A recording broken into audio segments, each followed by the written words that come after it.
What's up guys, Philippe here. Today's episode I was hoping to give us a little bit of context as to what we're going to be doing over the next year or so before we leave. We can start with a quick disclaimer. It's actually illegal to talk anything visa related unless you're a licensed immigration lawyer, which obviously we're not. Yeah, with that out of the way, there is a hell of a lot of paperwork that we're going to need to do over the next 12 months. So yeah, don't hold your breath for loads of interesting videos because most of it's going to be quite dry probably.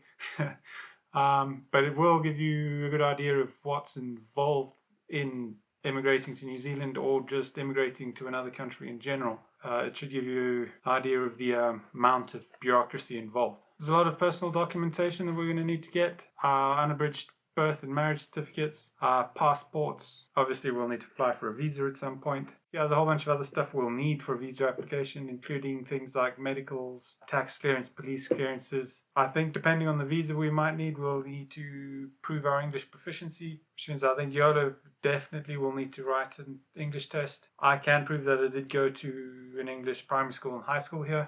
That might help. I might end up doing a test anyway. We're not sure. Yola's going to need to register with the Teachers Council. She may or may not need to have her degrees checked to see that they're of an adequate standard, that New Zealand thinks they're an adequate standard with the NQZA. We're going to need to sell vehicles. We're going to need to decide what we're going to ship, if we're going to ship, and when we're going to ship.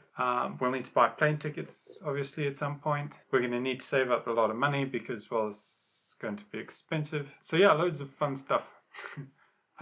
We have already started even before our little New Year's resolution. We did already put in the paperwork and receive our unabridged certificates. We did hear that they could take up to 18 months, so we did hire a company called Bunny Hop. The name's up here for you. Who managed to speed up the process quite a lot. We got all our certificates within 2 or 3 months. I think it was really fast. We were a bit worried that there might be a scam, kind of send your details and pay a bunch of money to a company that you found on the internet. But no, it turns out they're legit. We had no problems with them. They were very nice and helpful. We also moved in here to my parents' house to save up on rent from our little apartment, flat, cottage thing. We're already looking forward to not having to deal with paperwork.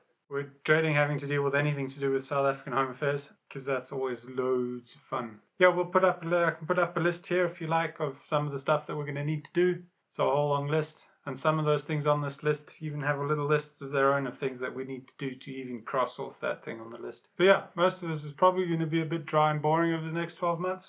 Hopefully we'll be able to do some awesome stuff when we get to New Zealand. But yeah, like I said, hopefully it'll give you some ideas of some of the stuff that you may need to do and already start thinking about if you're also thinking of moving to New Zealand or leaving South Africa. A lot of people seem to be doing that at the moment. But yeah, that's all for now, and we hope to see you on the next episode. Bye.